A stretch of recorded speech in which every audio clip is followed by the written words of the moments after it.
سارا آپی کو اندازہ ہو رہا ہے کہ آہستہ آہستہ ان کے ہاتھ سے سب کچھ نکلتا ہوا جا رہا ہے۔ ہمنا کے آنے سے تو گھر کے سارے حالات ہی خراب ہو گئے ہیں۔ اس نے آ کر رہی صحیح کسر بھی پوری کر دی۔ ہمنا تو سارا آپی کے سامنے بالکل آ ہی گئی ہے۔ اس نے آہستہ آہستہ گھر کے سب فرد کو سارا آپی کے خلاف کرنا شروع کر دیا ہے، جن میں سے سب سے زیادہ بدظن تو اس ٹائم برہان ہوا ہے۔ اس نے گھر کا سارا نظام ہی بدل کے رکھ دیا ہے۔ اس نے گھر میں ملازم اتنے زیادہ رکھ لیے ہیں کہ اس گھر کے سب طور طریقے رواج سب کچھ ختم کر کے رکھ دیا ہے۔ برہان کی طرف دیکھ کر آہستہ آہستہ عدنان نے بھی آوازیں اٹھانا شروع کر دی ہے۔ اس نے سارا آپی کو صاف کہا ہے کہ مجھے بھی میرا حصہ چاہیے۔ یہاں پہ سارا آپی سٹینڈ لے لے گی۔ وہ برہان کو صاف الفاظوں میں منع کر دے گی کہ میں تمہیں تمہارا کوئی حصہ دینے والی نہیں۔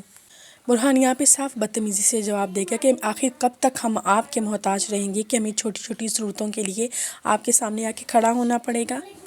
برہان یہاں تک کہے گا کہ آپی جو بھی ہے آپ ایک ایک کر ہمارے سب کے حصے ہمیں دے دیں۔ لیکن یہاں پہ برہان کی بیوی برہان کو صاف الفاظوں میں کہے گی کہ تم جو بھی سارا آپی کے ساتھ کر رہے ہو غلط کر رہے ہو۔ انہوں نے ہمارے لیے بہت زیادہ قربانیاں دی ہیں، لیکن برہان کو اپنی اس دن والی بے عزتی برداشت نہیں ہو رہی۔ اس سے برداشت نہیں ہو رہا کہ کب تک وہ سارا آپی کے سامنے اس طرح ڈٹ کر کھڑا رہے گا۔ سارا آپی کی دی ہی قربانیاں اپنے بہن بھائیوں کے لیے ایک دم سے ضائع ہوتی نظر آ رہی ہیں۔ ہمنا نے تو آتے ہی سارا آپی کے ساتھ اپنا بیر باندھ ہی لیا ہے، لیکن اسے یہ نہیں پتا کہ سارا آپی جس نے آہستہ آہستہ کر کے اپنی اس گھر کی بنیادیں رکھی ہیں، اپنے بہن بھائی کو مل جل کر رکھا ہے، وہ اتنی آسانی سے یہ سب کچھ بکھرنے نہیں دے گی۔ یہ تھی میری آج کی پریڈکشن جو آپ کے ساتھ شیئر کر دی۔ کیا سارا آپی ان کا مقابلہ کر پائے گی؟ کیا ہمنا آہستہ آہستہ کر کے سب گھر والوں کو اپنی سائڈ پہ کر لے گی؟